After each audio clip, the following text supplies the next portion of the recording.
Przejedziemy sobie te dwie trasy i zobaczycie Państwo, jakaż jest to różnica.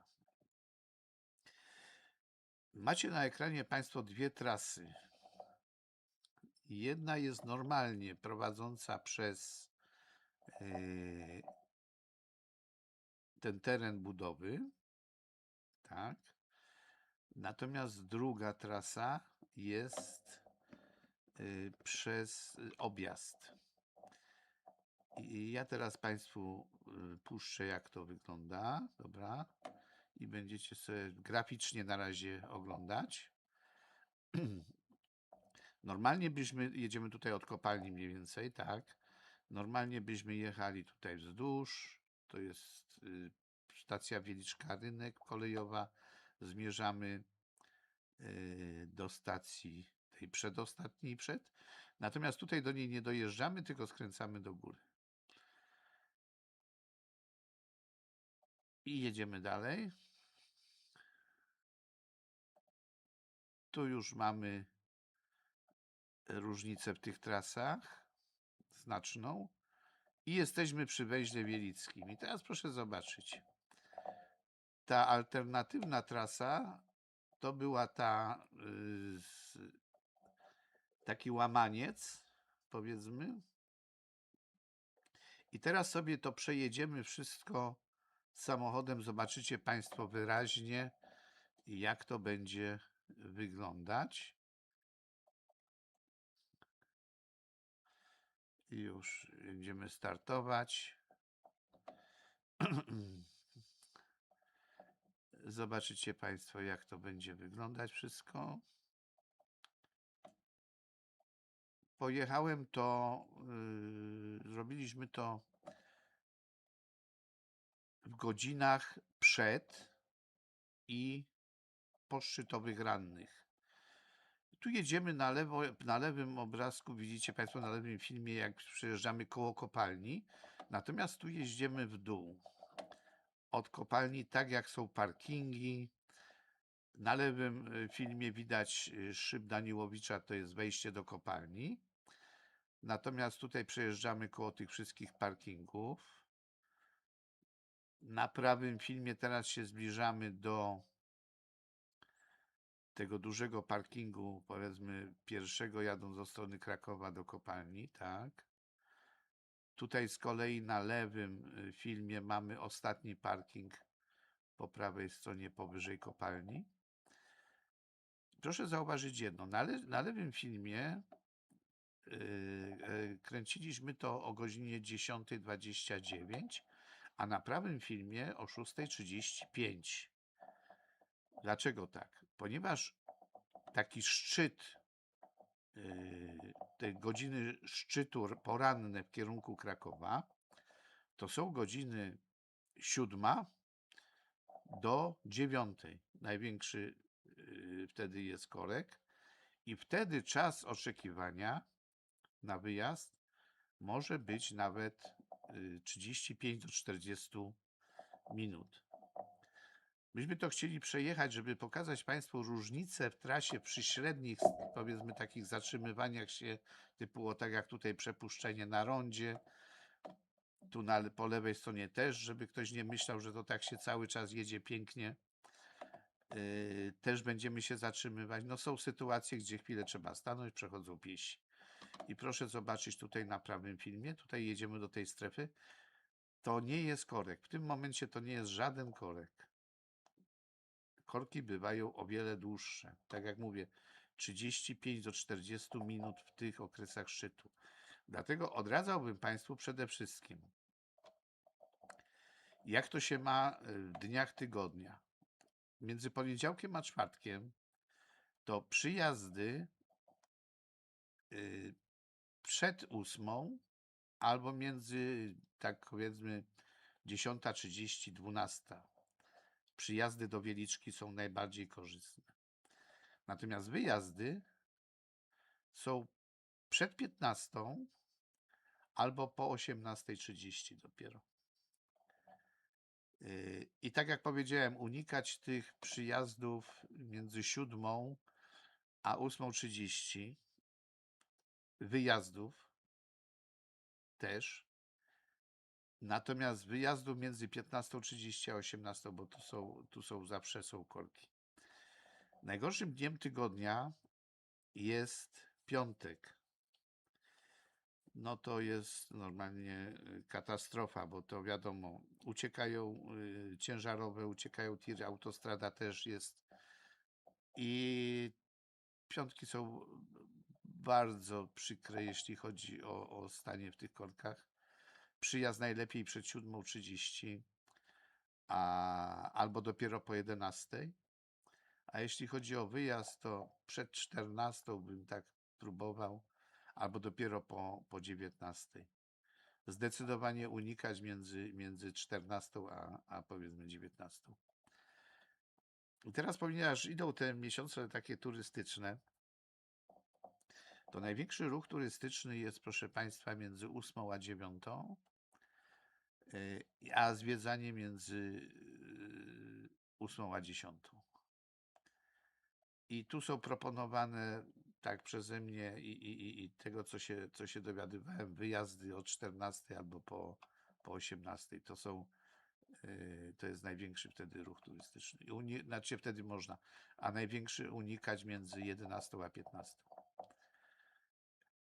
Weekendy, jeśli chodzi o turystów, są zazwyczaj bardziej zatłoczone niż dni robocze, z uwagi na to, że nawet w okresie wakacyjnym, no to nawet takie krótkie weekendowe, jeżeli rodzice pracują, a chcą z dzieckiem gdzieś pojechać, jakąś atrakcję pokazać, to jest wtedy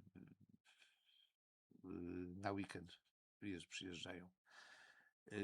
Co jest takie jeszcze charakterystyczne? Jeżeli jest ładna pogoda, to w kopalni jest zdecydowanie mniej ludzi. No bo wiadomo, każdy chce na słońcu poleżeć, tu podjechać nad wodę, jak jest ciepło, fajnie. Natomiast jak jest pochmurno, deszczowo, chłodniejszy dzień, no to wtedy wszystko do kopalni zmierza. Dla tych Państwa, którzy w ogóle nie znają realiów, jak w kopalni to wygląda, no to o korkach to już nie będę, bo nie chcę Państwa straszyć, ale zwiedzanie na przykład trwa od 2 do 3 godzin. I co jest ważne, że jak na polu jest 30 albo 28, to w kopalni cały rok jest między 17 a 18 stopni, więc warto zawsze coś ubrać ciepłego na siebie. No i te osoby, które mają problemy z nogami, to muszą się przygotować na to, że mają do przejścia 800 schodów. Także no jest to taka informacja, żeby ktoś nie pomyślał, że tak łatwo jest. Są możliwości tam, powiedzmy, jeżeli chyba jest możliwość, ja to mogę jeszcze sprawdzić, zjazdu windą. I tak to się ma, jeśli chodzi Będziemy Państwu pokazywać na następnych live'ach, na następnych spotkaniach alternatywne trasy, powiedzmy przez Kokotów, bo jeżeli Państwo wracacie do Krakowa, no to można by na przykład pojechać, tak jak tutaj pokazuję,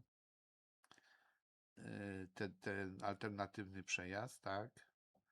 Moglibyście Państwo jechać, albo jeżeli na Rzeszów, to pokażemy taką trasę, która całkowicie jest w innym kierunku niż ta budowa, także możecie sobie Państwo to objechać bez problemu. Tutaj stoimy po prawej stronie, właśnie już coraz bliżej tej strefy. Na prawej jedziemy, ale to jest złudne, że to jest tak, wiecie Państwo, pusto. Jedziemy tutaj tym objazdem, to jest trasa autobusu 244. Jeżeli Państwo tam gdzieś sobie wbijecie w trasę autobusu 244 z Wieliczki do Krakowa, to on właśnie jedzie tą trasą, co my tutaj na filmie po lewej stronie. Z lewej strony. Teraz tutaj po prawej stronie wjeżdżamy na teren budowy, przejeżdżamy przez teren budowy estakady. Jeszcze to chwilę potrwa. Po lewej stronie na razie nie ma większego ruchu. jest właściwie spokojnie i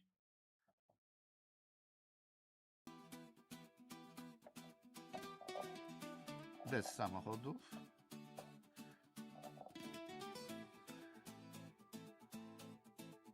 Za chwilę dojedziemy też do świateł.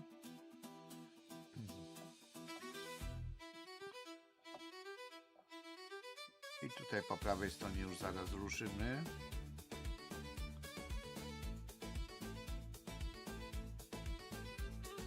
No i tutaj mamy po lewej stronie korek już stoimy.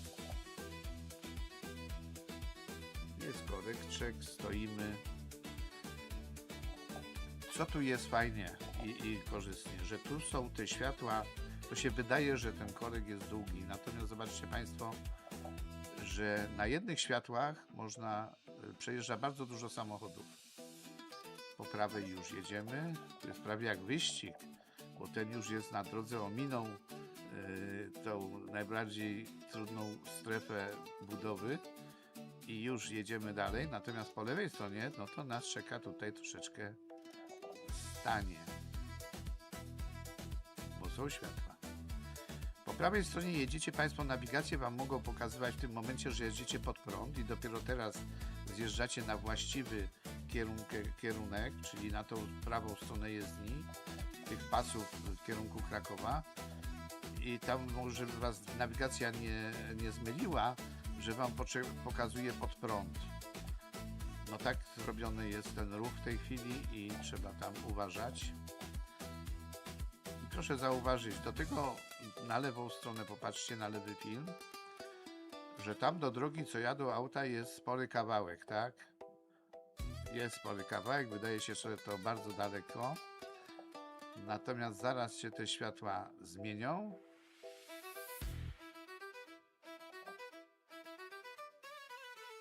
Tu już się korkuje na prawym, to się zbliża ta godzina, już się zaczynają takie koreczki, już na światłach stają. Potem one się zwiększają i tak jak mówiłem, między 7 a 9 to jest dość poważne. Na lewym filmie już zaraz za moment ruszymy.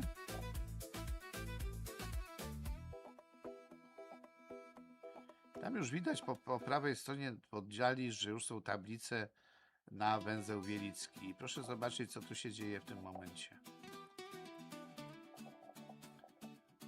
Proszę zobaczcie, jak my się szybko zbliżamy i już jesteśmy.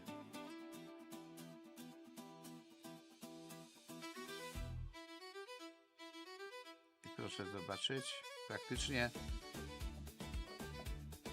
praktycznie wyjechaliśmy w tym samym miejscu. Lewy i prawy właściwie jest w tym samym miejscu.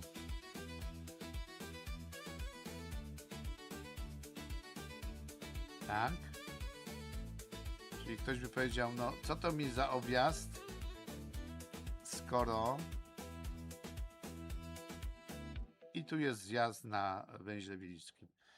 Ktoś by mógł powiedzieć, no co to za zjazd, co to za objazd i co to za, że tak powiem, podpowiedź jakaś rewelacyjna, skoro one praktycznie przyjechały w tym samym momencie. Jeden i drugi samochód, prawda? No więc teraz proszę sobie pomyśleć tak. Jechaliśmy mniej więcej w godzinach takich, co nie ma korków. I teraz proszę wziąć pod uwagę to, że lewa strona przedstawiała objazd, gdzie nie ma tej strefy przecież budowy. Lewy film to przedstawiał, że jedziemy okresną drogą. Może być trochę na światłach tych ostatnich przed wjazdem przed wyjazdem przed węzłem. Może być ciut większy korek, bo też tam jeździliśmy, sprawdzaliśmy to. Ale tak jak powiedziałem, tam są długie te światła i szybciej te auta jadą. Natomiast proszę sobie policzyć jedno, tak jak mówiłem. 35 do 40 minut jest stania w takich godzinach, że jak jest duże natęczenie samochodów.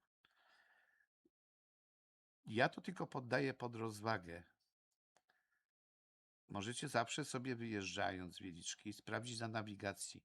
Wszystkie nawigacje podają, jakie są korki, jak długo się czeka i wtedy możecie Państwo zdecydować. No czekamy pół godziny w korku, czy będziemy 20 minut wcześniej, jadąc spokojnie, bez nerwu, bez stresu, nie stojąc praktycznie, bo jeżeli to są tylko te jedne światła, potem wyjazdowe, które jeszcze raz podkreślę, są światłami, przez które przyjadą na zielonym, bardzo duża ilość samochodów przejedzie. Czyli możecie sobie to wziąć pod rozwagę. My tylko pokazujemy, jakie są alternatywy. Jakie są alternatywy?